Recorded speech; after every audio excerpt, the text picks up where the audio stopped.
Hi there. Tonight won't be very long at all. It is the 2nd of January, and not much has happened today. I did get a note from the textile expert that he's looking at the response and will have something to us shortly. That bill was about $1,300. I don't know if it's going to cost me even more after he looks at it, but I think that's a fair price for the expertise that he's bringing to the table because there's no way I would have known any of this stuff otherwise. And he did provide a very detailed report. So I'm very happy about that. But other than that, it was just a writing day, more revisions to the workbook, really digging into what's the genesis of a belief. How do we go from an incident, a remark, a misunderstanding to an actual belief about ourselves, which has been interesting because it's curious when you think of your life and you think of what do I really believe about myself and how did I come to believe that? It's not all negative. There's positive things that we can believe about ourselves and it still has the same nucleus. It still has that same incident that caused the belief to form, and then all of the subsequent choices based on that belief that we have lived our lives by. So that was very interesting, really kind of peeling back the layers on that to add to the chapter, to the workbook. Because that revision is coming along, it's coming along slowly. Just when I think I'm done with a chapter, something will come up and I'm going back to the chapter. So I'm not sure how long that's going to be before it's final, but I got to get cracking. The way that I forecasted it, I will have enough funds from the sales of 25 kits to purchase the next 1,000 kits. But the issue is I still have to get the last components of the first 500 before I can sell any of them. The boxes, the kit comes in a box and it's going to be like a gift box. That's really important to me because I want the women to who buy it to feel like they have gifted themselves something. And the boxes that I selected are not very expensive to buy, but extremely expensive to ship. It's like doubles the price. So the last shipment that I need right now is pricing out at $10,000. Wouldn't necessarily be a problem, but I'm playing catch up right now. Money is flying out the door faster than I can count it. It doesn't have any time to sit in my account before it's gone. And I have some commitments that I still have to kind of catch up on. I know the money will come. I don't stress about it, but it's a constant everyday checking to see, okay, this has got to get paid. This has got to get paid. This can wait. This is going to need to be done by next month. If I move this and move that, then am I going to be able to buy what I need to buy for next month? Those kind of decisions. I'm ready to be done with those. I'm ready to have some room and some breathing room in my account so that I can just do what needs to be done and then let it sit because I still have to pay for the websites.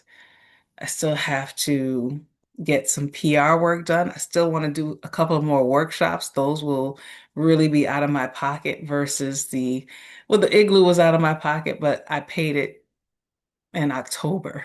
So I held the workshop in December, and it didn't feel like there was an expense.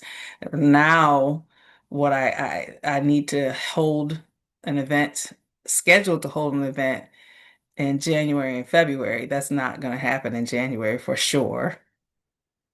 I'm not sure if it'll even happen in February just because of the expense and just trying to catch up to everything, but we'll see. But I have to get that kit ordered by the end of January. The middle of January is Chinese New Year, and nothing's happening during that time frame.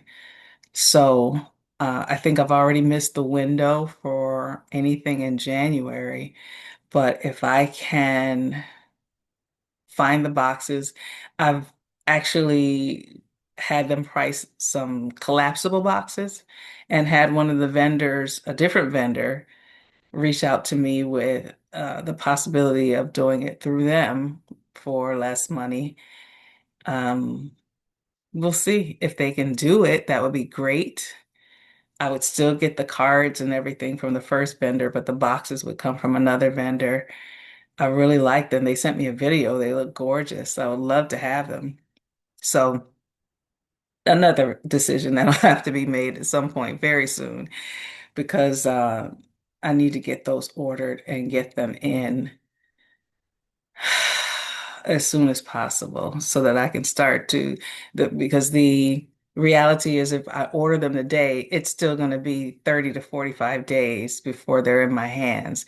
So the timing is getting to be an issue where before I kind of had months, now I have nothing because I don't even think I have weeks because of the way that my forecast is.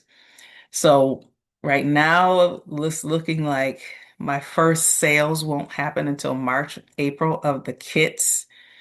And I'm going to have to really hustle to sell the other components, the cards, the course, the true course, see if I can get some sales from that. But that's a time issue. It's a lot. It's just a lot. All of this time period right now is really a crunch because it's just everything every lever that gets pulled pulls a different lever in another direction. So I hmm,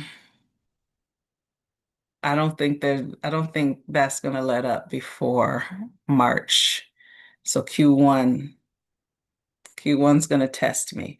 But when I get through Q1, and I can get through to Q1 with at least a line of sight for those 25 sales, then I'll be fine because I'll have what I will have then is 500 kits. So that with the first 25 would be allowing me to place the order for the next 1,000. While those are coming, I can sell the other 450 and really kind of get myself some room, some oxygen because 450 is over $1 million. So if I can do that before those other kids get here, I mean, that's a good problem to have, a really good problem to have. We'll see. So that's the plan. That's what's churning in my head at this time frame here right now. One of the other things I wanted to talk about is connections because I don't want to lose this. This is something that I'm not sure how many people are able to trace back once they're on the other side to where it all started. And I can say that there were so many places that were instrumental in getting me to where I am right now. So the first one, right now, the contract that's sustaining me is with the Rochester Schools Modernization Program. And that came about because I was in a restaurant that I used to hang out in all the time. And there was a guy who came in that we were familiar with one another. We didn't really know each other. Joe Brown, who uh, was doing some, he was actually on the board of the school modernization program. And I didn't know I didn't even know about the school modernization program at all. And it is the largest public works project in the history of Rochester. When all the phases are done, it'll be over $1 billion. And there had already been one phase of it, and they were staffing for phase two. And I just happened to run into Joe. We just happened to strike up a conversation, and he was meeting with the program director, and we all met, and Joe recommended we talk about the training program that they were putting together. And it ended up being the most gratifying job I'd ever had. Putting that program together, working with those small businesses, I was in love. And the phase ended, but by the time the phase ended, the training program had ended probably almost a year prior. So before that training program ended, I had actually moved more into an administrative role, doing some support work for the board, managing the office. And so when that phase completely ended, the board retained me through my business. And what I'm saying is, I'm saying this, but I'm trying to remember from a timing perspective. Prior to that, I had an event rental business that I hated. It was not my passion. I mean, I love parties, I love pretty things, but the work that was involved, you're literally talking about me hoisting furniture into the back of a van and all kinds of coordination all by myself, and then having to load it, unload it. It was just more than I ever wanted to do in business. So I was pivoting from that business into training, which I do love and which I was already doing with the school modernization program. So this woman, Dion, reached out to me on LinkedIn, and she was working with the local Path Zone office to put together a small business training program for women called She Means Business. And this kind of I really want to talk about this because it goes to that core belief system that I talk about. She reached out and said, "Hey, I see that you do this training or this work with MBEs, Minority and Women Business Enterprises, the state certification for New York." And she said, "I see you do that, and we need someone to do that with our businesses that want to be certified. You know, if you want to come on as a consultant for that." My response to her was, "Let me give you the contact information for this other organization who does that work for free." Now, what must I have believed about myself that I wouldn't take this opportunity that was essentially handed to me? She reached out to me for this business, for this work, and I wanted to hand her off to someone else. So fortunately, she asked if we could get on a call. And we did. We got on here and we talked, and it was what was supposed to be 15 minutes ended up almost 2 hours. And she not only connected me with the organization, she set my rates higher than I ever would have set my rates.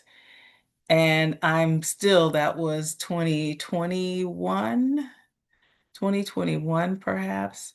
And I'm still working with that organization today, still working with that training program. So that was another key connection because it really solidified my training business, my training entity. Because working with the board, that's not training. This is actual small business training. And I love it. And again, it really started to build. She was technically my first paying customer for my business. So that's always going to mean a lot to me. And then, so where I am now, I logged on, or let me actually give the full story. I signed on to this program that was very expensive, very, very expensive. And it was not what I thought it was at all. It was not in my opinion, what was delivered is very different than what was sold. So halfway through the program, when I'm feeling that dissatisfaction, not before when I should have done it, I started to research the facilitator, research the person who was hosting this program. Through that research, I came across Sanira Madani, who is owns the CEO school, and she exited her fintech business for $1 billion. I'm pretty sure her and her brother. Uh, I hadn't heard about them before. I didn't know anything about her, didn't know anything about her story, but CEO School looked like a community that I wanted to be a participate in. And the work looked really refreshing. And she came across to have be very passionate about making sure that businesses got the information they needed to be real businesses, sustainable businesses. So I joined the community CEO school, and then she had a an application. She wanted to host a small group of the members from CEO school and personally mentor them in this 10-week program. And I wasn't going to apply because I said, first of all, after the experience I just had with that other facilitator, I said, one, it's probably going to be astronomically expensive. And then two, it's probably not going to be what was advertised. And then when I saw that it was an application process, I immediately thought I would never be selected. So I almost didn't apply. Almost. I did apply and I was selected. So I'm in this group with about 8 to 10 other women who uh probably I think all of them had at least reached a minimum $500,000 revenue, but most of them had been over $1 million in revenue. And I won't say intimidated because I was never intimidated by someone else's success, but I was always trying to figure out what it was that allowed them, what was their tipping point, what was their there's a name for it, inflection point that really got them going. But it was a 10-week program. I can't say I got a lot out of the 10-week program uh, because of just the way it was structured, and it was just it was, in my opinion, it wasn't really structured in such a way that you could get something meaningful out of that layer of it. But by being in that program, Sanira opened up the Millionaires Founders Club to us. Now, the Millionaire Founders Club, when I say millionaires, these are multi-millionaire women, wonderful people doing amazing things. And I think she was trying to hit 100. If there weren't close to 100, there were quite a few.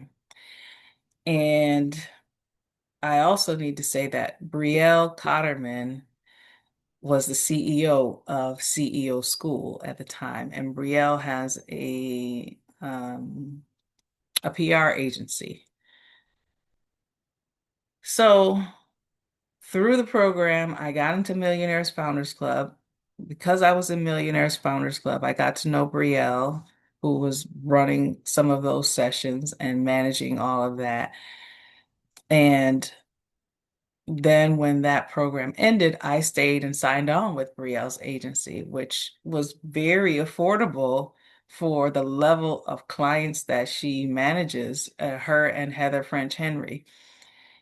And I love that. Influential Leadership Agency is the best. I absolutely love it. I never would have found it were it not for the failed workshop that I went through, who introduced me to Sonera, which introduced me to this program with Brielle. And then in that program, the Millionaires Founders Club, they had two retreats a year that you got as part of the package. I was only able to make it to one, and the one that I went to, I was seated at a table with Mary Seats. Now, Mary's done some unbelievable things, just unbelievable. She's a dynamo.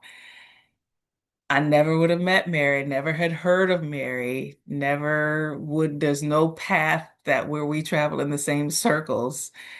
And she did some branding work for me that will forever be the most incredible experience I'd ever had.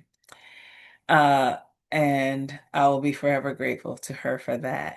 And I'm going to be doing some more work with her. But now I'm in these rooms with these women and in these rooms with people who are doing these huge things and making significant impact across the world. And it's just it's a different path. It's a different way of thinking. And you hear all the time about you want to be in the room with these people who are levels higher than you. And I was always, well, how do you get in these rooms? Well, this is how.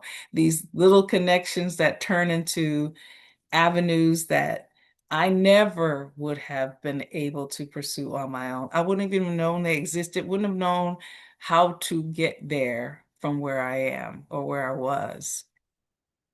But now I'm here, and now I am getting the podcast interviews, article interviews, getting ready to start doing some speaking engagements, facilitating these workshops. Well, the workshops were I was doing before, but now I'm doing them with the intent of capturing content and becoming more visible. So all of this is layered from all of these connections. Connections are so important, and sometimes it's the smallest connection that turns into the biggest opportunity. So I wanted to just put this out there. There's probably a whole lot more to it that I'm forgetting and that will come out organically. But I wanted to make sure that I did not skip over this and somehow captured it. So when I am on the other side and I do have to tell the story, I can take it back to where it really truly all began. So that's it. Today is Friday. Tomorrow is Saturday, so I don't have any meetings. But I'll still be working hard on getting these rewrites done. I don't quite know. I'm sure I'm going to record tomorrow. I'm going to record every day. I don't know what I'll be talking about tomorrow, so it's probably going to be very quick because I'm not leaving the house. It's cold. It is cold out there. So we'll see. But in the meantime, in between time, I don't have any fancy sign-offs or anything like that yet. Maybe as I continue to do these, I will. But for now, goodbye.